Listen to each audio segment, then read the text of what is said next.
Welcome to People in Profit, where we look at how business shapes our world. I'm Stephen Carroll. Coming up, life in the fast lane. We'll speak to Lamborghini's boss about his plans for the future of the supercar.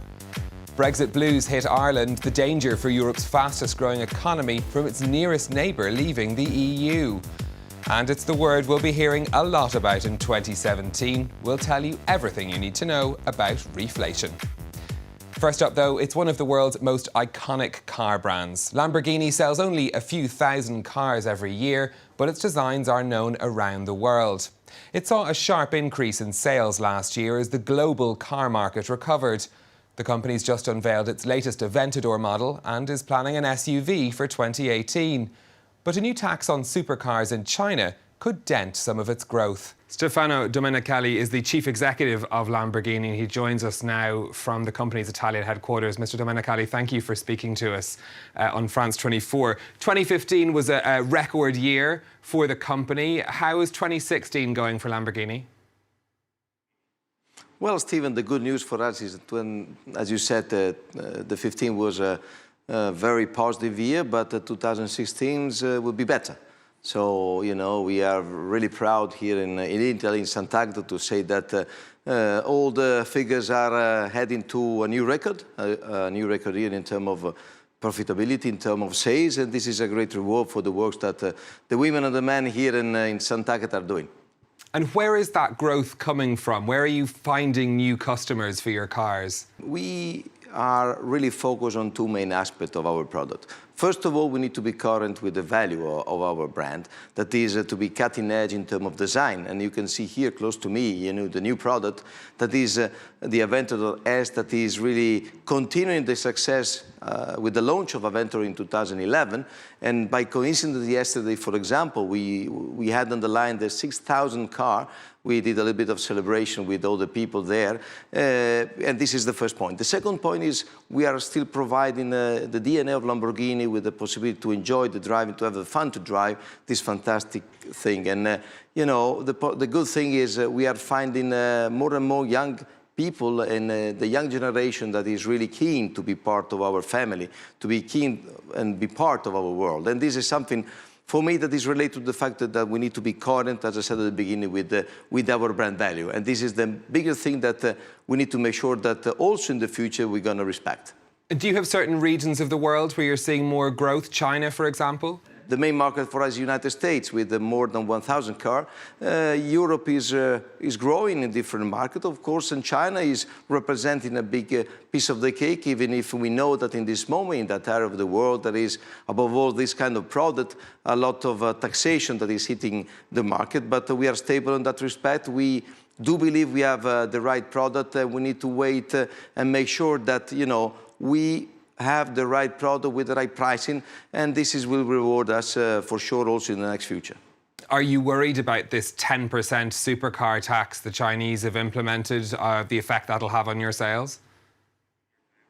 Well, of course, the word worry is not the right one, but we need to monitor the market. We need to see what we can do in terms of tactical activity in order to help the car to be at the right spot in terms of the deliverable to the customer that for sure is there. And but we need to be current with the product. I mean, we cannot change it. And therefore, all the activities that are not on our hand, we need to adjust and see what we can do.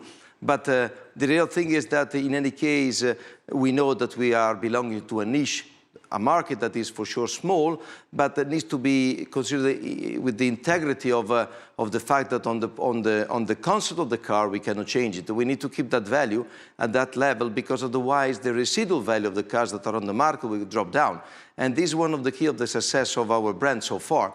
You're standing there beside your newest model. Of course, there are lots of things changing for the motor industry in general, things like autonomous driving technology. How are you implementing those sort of changes into your cars? Of course, technology is part of Lamborghini. It's part of the DNA of Lamborghini. But on the other hand, you know, we need to know that when you are part of our world, you want to enter in something that is very special. You want to have emotion, to have the fun to drive. And for sure, our customers have other cars with which they can implement the beauty of the autonomous driving. We will use some of the technology of the autonomous driving in order to implement the driving skills of our customer. But be sure that, you know, the steering wheel, the brake and the throttle will be always present. Are we likely to see an electric Lamborghini anytime? That technology will come also in this niche. Not in the so short time that everyone is saying, because we need to respect the main parameters of our cars. We need to respect what are the will that you know, our customer wants to see with our cars. So the answer to that is that we need to be flexible enough in order to be ready to change the technology base of our cars as soon as the new technology will be right for the parameters that our customer in the super sport car world would like to see. This is the right answer. This is the very honest situation that, of course, we are living here in Lamborghini. You have an SUV model in the pipeline as well down the line. Will you hoping that'll be attracting a new type of customer to the Lamborghini brand? Well, for sure, the new super SUV will be a new product that will come in our portfolio, and we'll be able to attract other customers. For sure, the new customer will come. The new customer will come from an area and from markets that are for sure different. We know that in this segment there is a lot of competition. We know that the major manufacturers are there. We do believe that, once again, as I said at the beginning, the only way to be successful is to present a product that will be cutting edge in terms of design, that will be super strong in terms of DNA of Lamborghini. And this is what we really are willing to show to our people, to our customers that are queuing up already to make sure that they are the first to buy. We are getting ready. We are preparing the premises here in Sant'Agata. The new factory will be ready in the middle of the next year, and then we're going to launch it. And then hopefully, you know, it will be a great success. This is what we are working day and night. This is the reason why we're working day and night here in Sant'Agata with the help of our shareholder for sure. But it's really something that we know that this new car will represent a game changer for our dimension. And we are proud of it, knowing that there will be a great challenge, and that's why we are here working. Stephano Domenicali, Chief Executive of Lamborghini, thank you very much for joining us. Now, after suffering a banking crisis and economic collapse 6 years ago, Ireland's economy is now the fastest growing in the European Union. But the country is facing a new threat to its economy from Brexit. €1 billion of goods are exchanged every week between Ireland and the UK, and there are warnings that a hard Brexit would mean job losses, slashed growth and plummeting trade for Irish businesses. The agriculture sector could be the worst affected, as our Ireland correspondent Hervé Amaric now reports. Ireland is the only EU country with a land border with the UK. Devonish has long operated on both sides of that border. In the north, it produces feed for livestock and exports to 40 countries. In the south is its research centre for the food industry. But things could change for Owen Brennan's firm and its 400 employees if the border becomes a barrier to trade. Less trade, less business, less wealth generation. We're a farming and food company, and the benefits of this are mainly held in the rural economy. But I think a very important thing for everybody involved to realise is that the food industry on both islands is very important. It's a large industry. It employs a great numbers of people. 40% of Irish food and drink exports go to the UK. Many Irish companies are already suffering from the drop in the value of sterling, making their goods less competitive.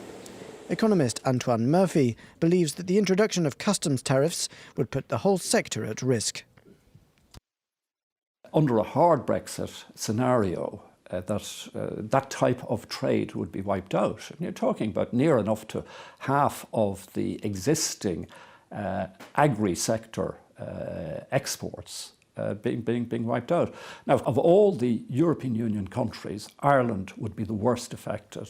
The Irish Foreign Minister has a mandate to protect Irish jobs. We have reduced our unemployment rate from an unacceptable 15.2% to 7.5%.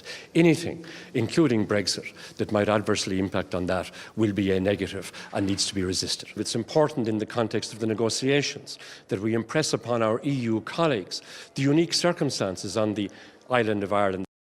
But a special trade agreement for Ireland within the EU may be difficult to agree. Interest rates in the United States have only risen twice in the past decade, but that looks like it's all about to change. At its last meeting, the Federal Reserve indicated there were likely to be 3 rate rises in 2017 as the US economy improves. President-elect Donald Trump has also promised policies to help boost growth further and create jobs. All that has led to talk of reflation. Kate Moody's been finding out just what that means. Kate. Stephen, reflation is the buzzword for economists heading into 2017.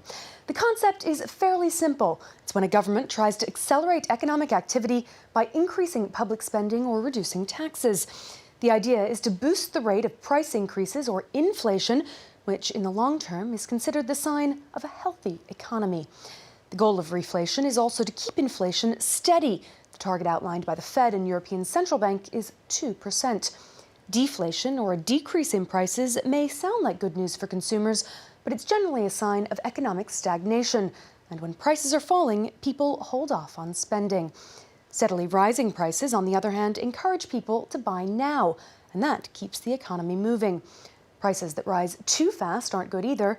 Reflation helps keep that pace in check. Now, reflation seems to be a goal of the incoming Trump administration, which has outlined policies like infrastructure spending and tax cuts.